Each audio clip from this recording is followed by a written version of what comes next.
Assalamualaikum warahmatullahi wabarakatuh. Mana suaranya teman-teman? Oke, luar biasa. Alhamdulillah Miss Intan sangat apresiasi sekali karena sampai hari ini anak-anak soleh dan soleha masih tetap semangat dalam belajar, masih tetap menjaga kesehatannya. Dan alhamdulillah kemarin kita sudah melewati PTS 2 di semester genap. Dan hari ini kita akan memasuki materi baru. Dan sebelum kita memasuki materi baru, seperti biasa, anak-anak soleh dan soleha akan memulai dengan membaca doa terlebih dahulu. Kita akan membaca doa bersama-sama ya. Sudah ready? Sudah siap? Oke, kalau sudah siap kita berdoa.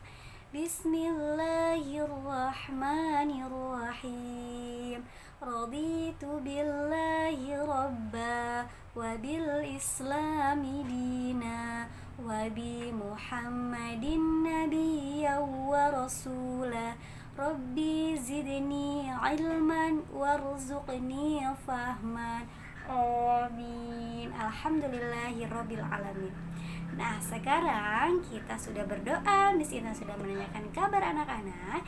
Miss Intan akan menunjukkan satu gambar kepada kamu semuanya. Coba kalian perhatikan gambar yang ada di sebelah kiri, Miss.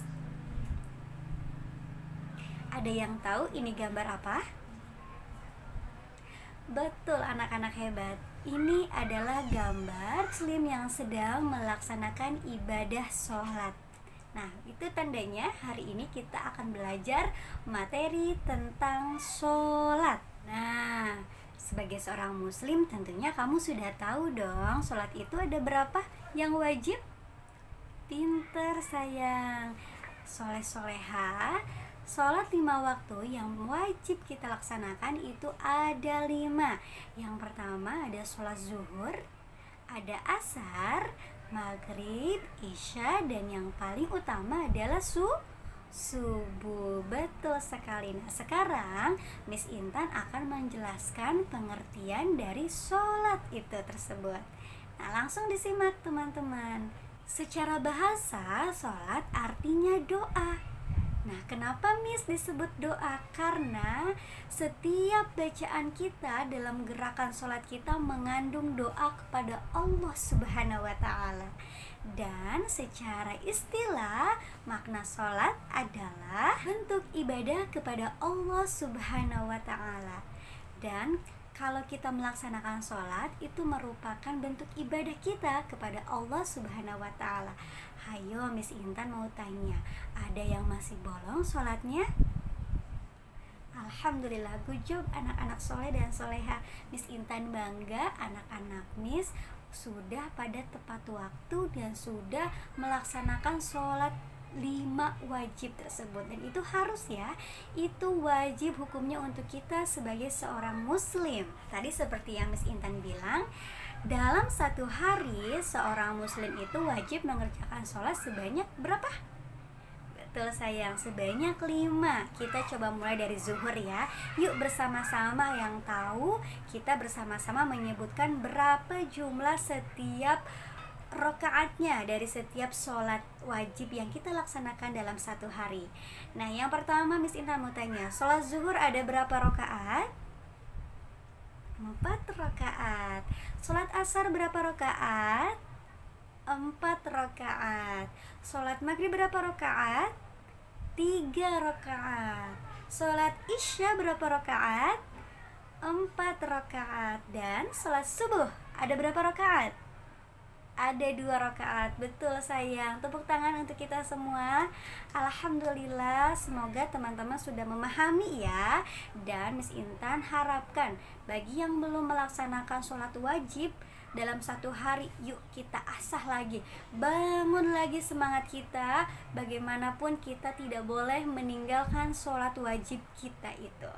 Sampai di sini Miss Intan menilai bahwa anak-anak sudah memahami sholat wajib yang harus kita laksanakan dalam satu hari ini. Anak-anak soleh dan soleha, agar sholat kita bernilai ibadah dan tidak sia-sia, kita harus memahami terlebih dahulu secara tertib bagaimana dalam mengerjakan sholat itu. Nah, bagaimana Miss biar sholat kita itu diterima oleh Allah Subhanahu wa Ta'ala dan bernilai ibadah? Nah, kita akan mengetahui terlebih dahulu syarat dan rukun sholat. Langsung saja perhatikan ke layar di samping Miss Intan sebelah kanan. Oke, anak-anak soleh dan soleha, syarat-syarat sholat itu ada 6. Ya, diingat ya. Yang pertama, suci. Nah, suci itu apa aja, Miss? Badan kita suci, pakaian kita suci, dan tempat yang kita laksanakan atau tempat yang kita gunakan sebagai ketika kita mengerjakan ibadah sholat itu suci. Makanya kemarin kita belajar tentang wudhu. Nah, itu gunanya untuk apa? Untuk kita melaksanakan syarat sholat ini agar sholat kita bernilai ibadah dan tidak sia-sia. Yang pertama adalah suci. Suci badan, suci pakaian, dan suci tempat yang kita gunakan sebagai tempat ibadah kita. Dicatat. Nah, yang kedua adalah suci dari hadas besar dan hadas kecil. Hadas kecil seperti apa, Miss? Hadas kecil, kalian tidak boleh kentut. Hadas besar, ketika kamu sedang haid bagi perempuan, tidak boleh melaksanakan sholat fardu. Anak-anak soleh dan soleha. Yang ketiga adalah menutup aurat. Miss Intan akan jelaskan dulu nih aurat untuk para laki-laki. Aurat laki-laki dari pusar sampai lutut, itu auratnya. Jadi misalkan ketika seorang laki-laki sedang berada di dalam hutan, kemudian bajunya kotor, Miss, tapi dia ingin mengerjakan sholat, sedangkan dia cuma bawa sarung aja, itu bagaimana, Miss? Apakah boleh dia kelihatan badannya? Boleh sayang, karena aurat laki-laki itu dari pusar sampai lutut. Nah, yang wajib ditutupin untuk aurat laki-laki adalah dari pusar sampai lutut. Ketika dia membawa baju, misalkan dia sedang berpergian dan bajunya kotor, pundaknya terlihat pun tidak apa-apa untuk laki-laki. Beda lagi kalau perempuan tidak boleh. Aurat perempuan yang boleh terlihat ketika sholat adalah muka dan telapak tangan. Cukup telapak tangan dan muka, selebihnya tidak boleh. Apalagi kalau misalkan ada sehelai rambut pun ketika kita sholat itu tidak boleh ya. Jadi Miss Intan harapkan nih kepada anak-anak perempuan saat ketika sholat, jangan hanya asal masuk aja mukenahnya, tapi kamu juga harus perhatikan apakah sudah tertutup semua auratnya. Ya, yang boleh terlihat tadi apa? Cuma muka dan telapak tangan. Nah, untuk selanjutnya syarat sholat adalah menghadap ke kiblat. Dan yang selanjutnya juga adalah sudah masuk waktu sholat. Kalau misalkan kamu sholat zuhur tapi masih jam 11, apakah boleh kita melaksanakan sholat zuhur? Tentunya tidak boleh, belum masuk waktu sholat zuhur. Jadi, waktu sholat zuhur ini masuk ke dalam syarat-syarat sholat. Selanjutnya, melakukan rukun sholat. Nah, sekarang setelah kita mengetahui syarat-syarat sholat, kita akan mengetahui kembali nih sayang tentang rukun sholat. Diingat, Miss Intan akan ulangi apa saja syarat-syarat sholat agar kamu melakukan sholat tidak sia-sia dan bernilai ibadah. Miss Intan ulangi, untuk syarat-syarat sholat ini berjumlah 6. Yang pertama, suci pakaiannya. Pakaiannya suci, badannya suci, dan tempat yang kita gunakan sebagai tempat ibadah sholat kita itu harus suci. Kemudian yang kedua adalah suci dari hadas kecil dan besar. Dan yang ketiga, menutup aurat.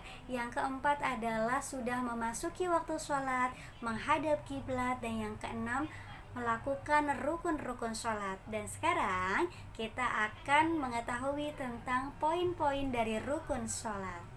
Anak-anak soleh dan soleha, ada yang tahu maksud dari rukun sholat itu apa?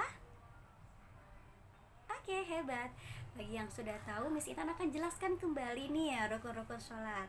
Jadi maksudnya dari rukun-rukun sholat ini, anak-anak soleh dan soleha, adalah sesuatu yang harus kita kerjakan dalam melakukan ibadah sholat.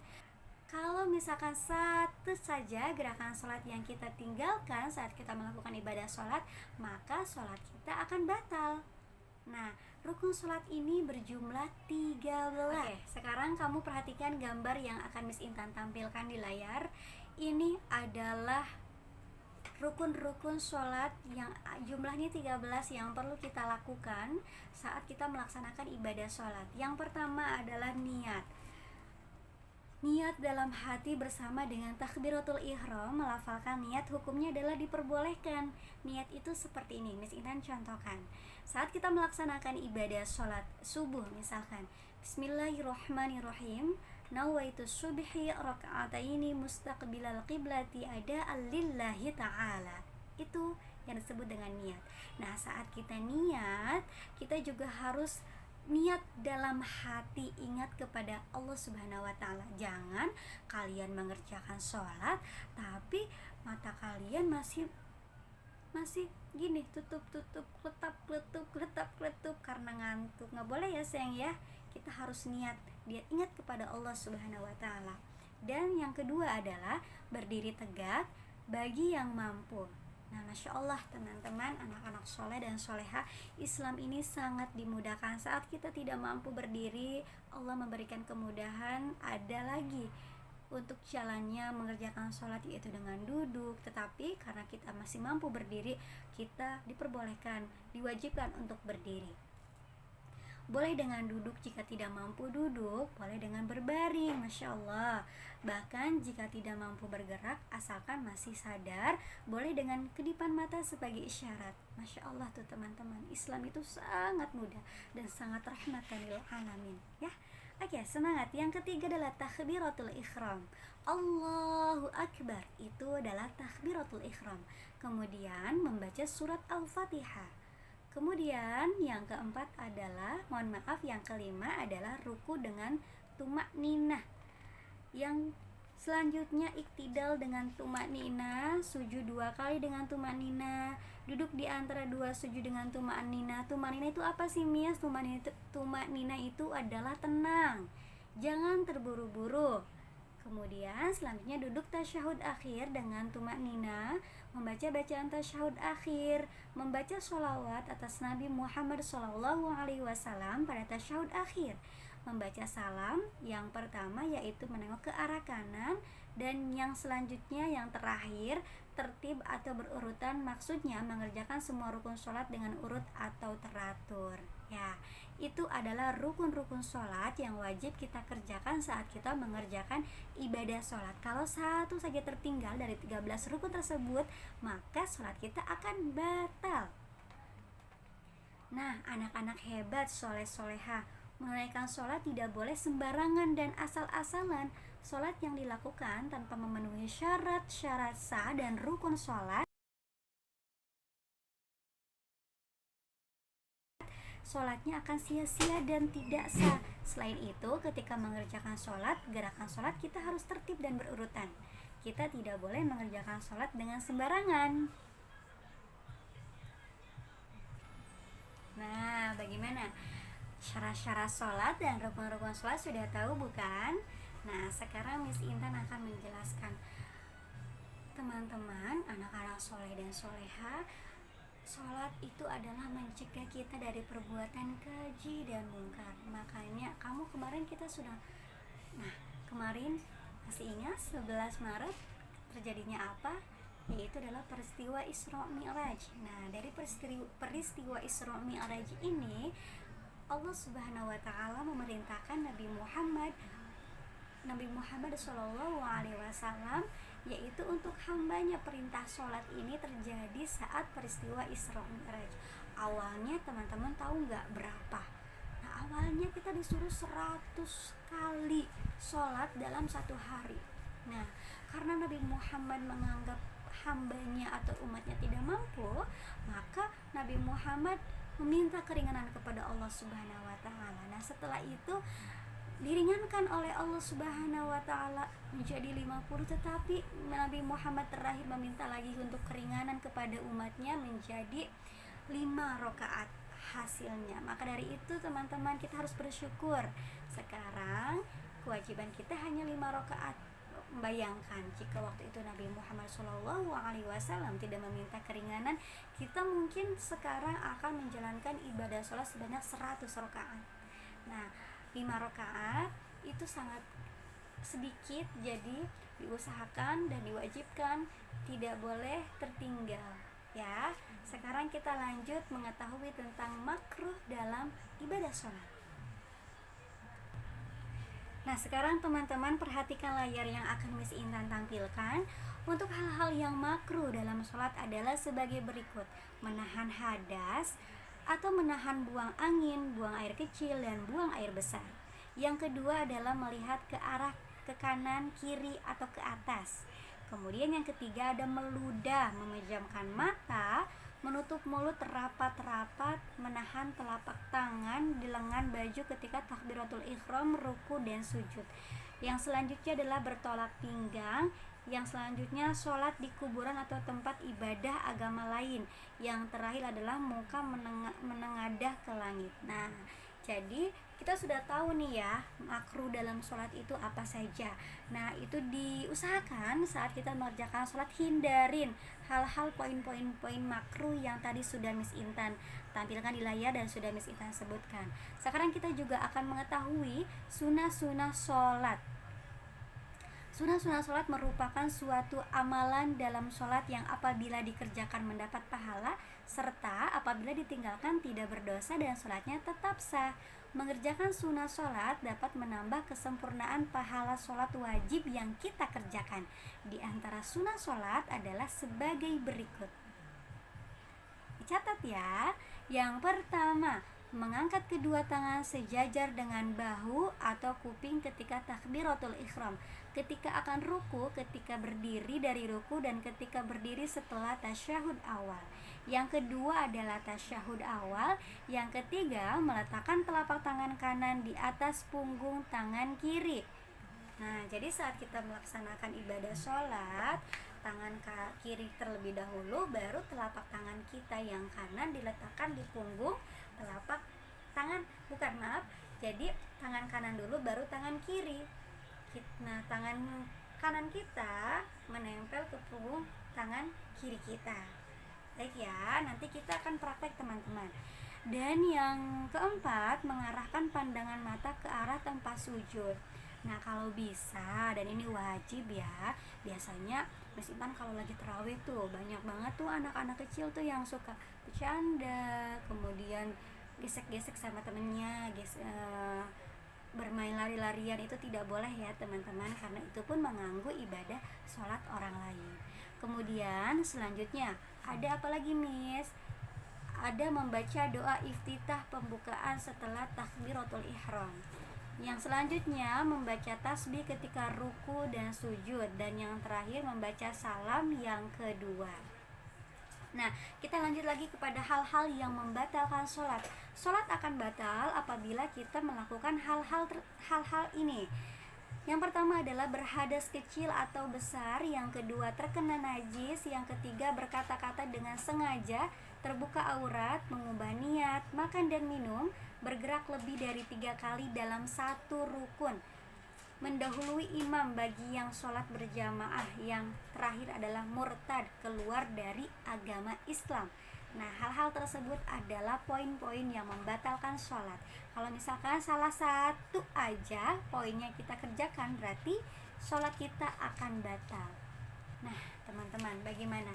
Sudah tahu ya tentang syarat-syarat sholat, rukun-rukun sholat, hal makruh yang dilakukan dalam sholat, dan yang terakhir adalah sunnah-sunnah sholat.